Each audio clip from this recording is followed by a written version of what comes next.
Hey guys, welcome back to Bible Fun with the Duns. Today we're studying Psalms chapter 34 and 35. Let's jump right in. Psalm 34 is a psalm of praise and thanksgiving. David says, I sought the Lord and he answered me and delivered me from all my fears. David models out that the best way for us to fight our fears is to go to God and to seek the Lord. In Psalm 35, David is praying and he's using battle imagery, words that he would use if he was in battle or thinking about a war. David was a mighty warrior. God gave him a really good brain for battle. And just like we see David, who is a shepherd, call God his shepherd, and David, who is a great king, call God his king. And now we see David, who's a wonderful warrior in battle, and he's known for really good military strategy. He's talking to God in these terms. And David talks to God using the words and the terms that he is familiar with, the words that he knows personally. And I like seeing this because it shows us there are lots of ways that we can use this to talk to God. We can talk to God using the words that we're familiar with, and God gets that. Guys, what was your takeaway today? John, what was yours? Mine was, wait, where is it? Oh, here. Psalm 34. Keep your tongue from evil and your lips from deceitful speech. Deceitful speech. Turn away from evil and do what is good. Seek and pursue it. Pursue it. Why is that your favorite? Okay, so he's basically telling us how to live. Good advice. To watch what you say, and this is a good way to live. Stay away from evil. I love that. That's very good. Jax, what was your takeaway? My takeaway begins in chapter 35, verse 7, and it says, They hid their net for me without cause. They dug a pit for me without cause. Let ruin come on him unexpectedly, and let the net that he hid ensnare him. Let him fall into it to his ruin. So, what this is telling us is that whoever isn't nice to David, whoever's horrible to him, or isn't just being a good person, if you hate on someone, then it's not them who's going to get the bad punishment. It's more of the person who hates on them. Is acting ugly. Right. That's good stuff.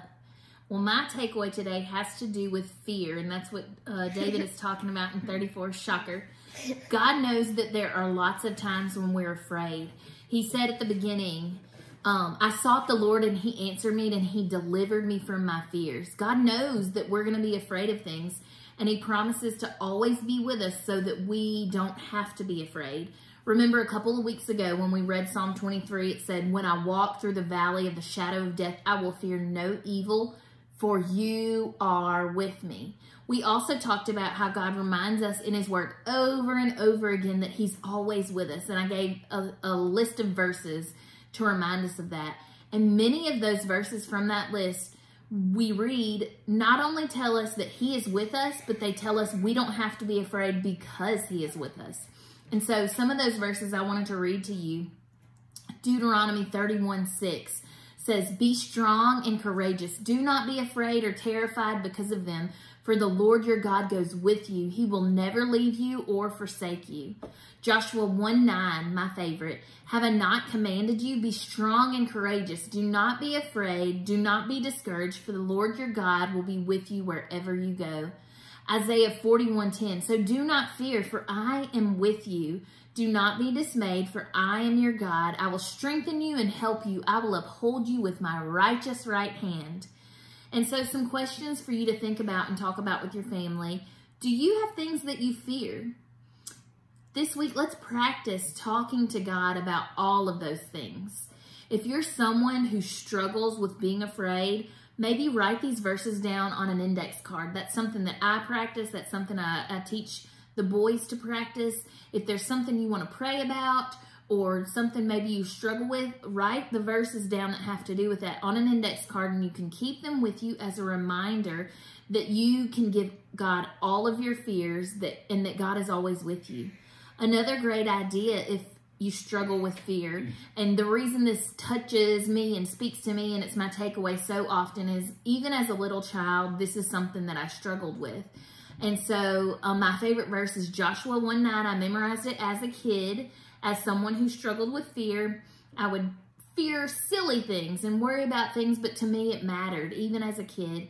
And I memorized through Bible drill Joshua 1:9, and my version I memorized that I still take to heart today. Have I not commanded you? Be strong and of a good courage. Be not afraid, neither thou dismayed, for the Lord thy God is with you wherever you go. So another great thing, if you do struggle with fear, is to memorize some of these verses, and we will list them in the comments in the description box under the video. And you will always have a reminder. If it's memorized and placed in your heart, you'll always have a reminder and a way to combat those fears. And know that you can trust God. You're never alone. All right, guys, thank you so much for joining us today, and we'll see you tomorrow. Bye. Bye.